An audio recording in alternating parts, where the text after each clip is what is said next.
हिमालय, भारत का प्रहरी, शांति की चादर ओढ़े ये पर्वत शिखर सदियों से दक्षिण एशिया के मूक साक्षी रहे हैं, लेकिन 2017 के जून महीने में वो लंबी खामोशी एक बड़े डर में बदल गई। दुनिया की दो सबसे बड़ी सेनाएं हैं, परमाणु हथियारों से लैस दो पड़ोसी एक बड़े युद्ध के कगार पर आ गए। गोली नहीं चली, खून नहीं बहा, लेकिन 73 दिन तक दुनिया ने सांस रोककर इंतजार किया। ये डोकलाम की कहानी है। ये ऑपरेशन जूनिपर नामक एक गुप्त मिशन की कहानी है। ये उन लोगों की कहानी है जिन्होंने चीन के विस्तारवादी सपनों के सामने भारत के लिए एक मानवीय दीवार खड़ी की।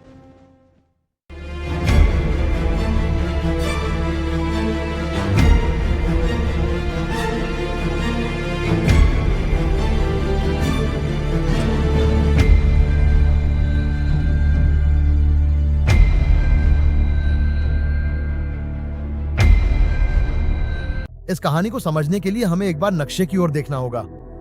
सिलीगुड़ी कॉरिडोर ये एक संकीर्ण भूभाग है जिसकी चौड़ाई केवल 22 किलोमीटर है, जो भारत के उत्तर पूर्वी राज्यों को मुख्य भारत से जोड़ता है। सैन्य भाषा में इसे चिकन नेक कहा जाता है। चिकन नेक भारत की सबसे बड़ी कमजोरियों में से एक है। अगर दुश्मन इस गर्दन को थोड़ा सा भी दबा दे तो विशाल भारत से उत्तर पूर्वी भारत पूरी तरह से कट सकता है। 1962 के युद्ध से ही चीन की नजर हमेशा भारत के इस कॉरिडोर पर रही है। डोकलाम पठार भूटान का हिस्सा है, लेकिन चीन इसे अपना बताता। आखिर वे इस पर नजर क्यों गड़े हुए हैं? कारण है डोकलाम के पास स्थित जामफेरी रिज। अगर चीन इस रिज पे कब्जा कर लेता है तो उनकी तोपें सीधे सिलीगुड़ी कॉरिडोर को निशाना बना सकती हैं। भारत के लिए ये एक रेड लाइन थी। 17 जून 16 को भूटान की रॉयल आर्मी की पेट्रोलिंग टीम ने उस दिन एक असामान्य दृश्य देखा। डोकलाम के विवादित क्षेत्र में चीन की पीपल्स लिबरेशन आर्मी कई बुलडोजरों के साथ घुस रही थी। उनका मकसद क्या था? जामफेरी रिज तक एक मोटरेबल सड़क बनाना। भूटान की छोटी सी सेना ने चीनी सेना का विरोध किया, लेकिन पीएलए की विशाल निर्माण मशीनरी के सामने वे बेबस थे। भूटान ने तुरंत ही नई दिल्ली को एक आपात संदेश भेजा। चीनी सेना डोकलाम की ओर बढ़ रही है, हमें भारतीय सेना की मदद चाहिए। दिल्ली के साउथ ब्लॉक में तुरंत ही आपात बैठकें बुलाई गईं। इसके साथ ही प्रधानमंत्री नरेंद्र मोदी की अध्यक्षता में कैबिनेट कमेटी ऑन सिक्योरिटी ने भी इस मुद्दे पर चर्चा की। भारत के सामने केवल दो ही रास्ते थे। पहला, इस खतरे को अनदेखा करना। ये भूटान को सौंप देने के बराबर होगा और साथ ही भारत की सुरक्षा को भी खतरे में डालने जैसा होगा।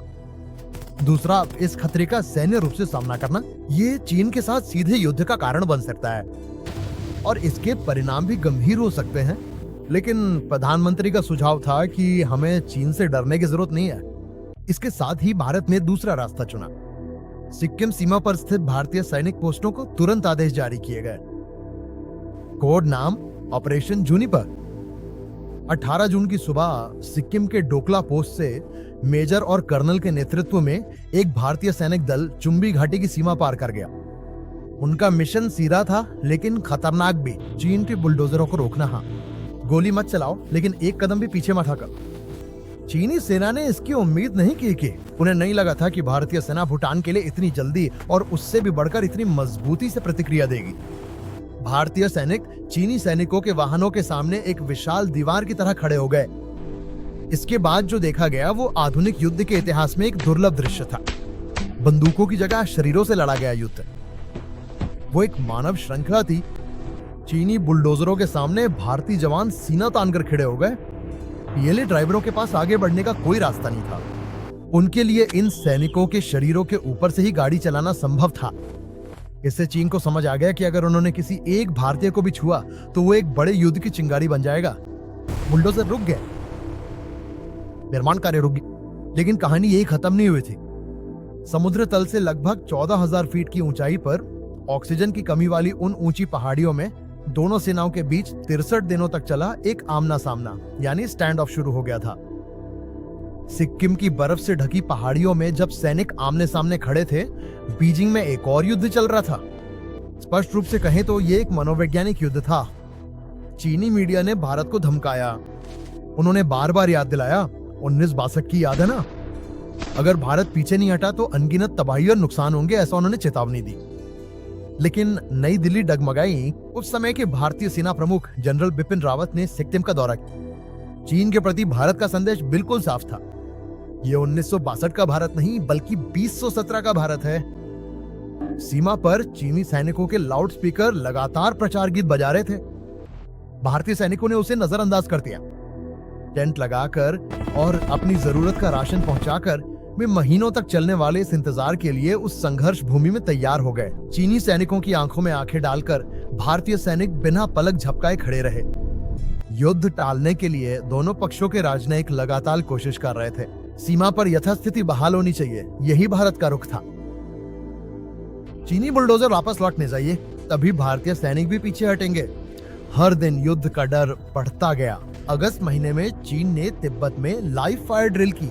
इसके जवाब में भारत ने असम के मैदानी इलाकों में ब्रह्मोस मिसाइल बैटरियां तैनात की और सिक्किम के नाथुला में 3 नब्बे टैंक तैनात किए। इसके साथ ही पूरी दुनिया की नजरें दोनों देशों पर टिक गई। सबको लगा कि युद्ध बस होने ही वाला है। 2017 28 अगस्त इंडिया चीन के 63 दिनों के संघर्ष का अंत हुआ। कूटनीति सफल रही, लेकिन उससे भी बढ़कर भारतीय सेना का मनोबल आसमान छू गया। उसी दिन दोपहर 12 बजे दोनों देशों की सेनाओं के बीच तेजी से पीछे हटने की घोषणा की गई।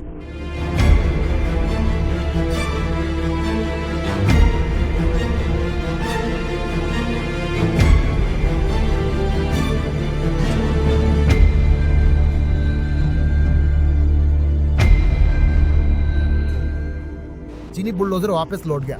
सड़क निर्माण छोड़ दिया गया। जम्भीरी रिज सुरक्षा रहा। इसके साथ ही भारतीय सेना भी पीछे हट गई। सिलीगुड़ी कॉरिडोर की ओर चीन का रास्ता बंद हो गया।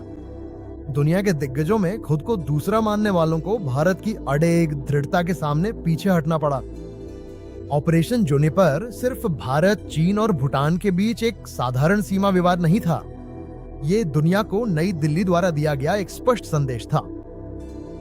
आज का भारत वो पुराना भारत नहीं है, बल्कि ये एक नया भारत है जो अपनी धरती और मित्र देशों के विश्वास की रक्षा करने में सक्षम है। इस घटना ने दुश्मनों को यही एहसास दिलाया। इसके अलावा आज का भारत वो है जो अपने राष्ट्रीय हितों के लिए विश्व शक्ति मंच पर किसी भी बड़े देश से सैन्य रूप से टकराने से भी नहीं हिचकता। ये एक स्पष्ट सच्चाई है। जय हिंद।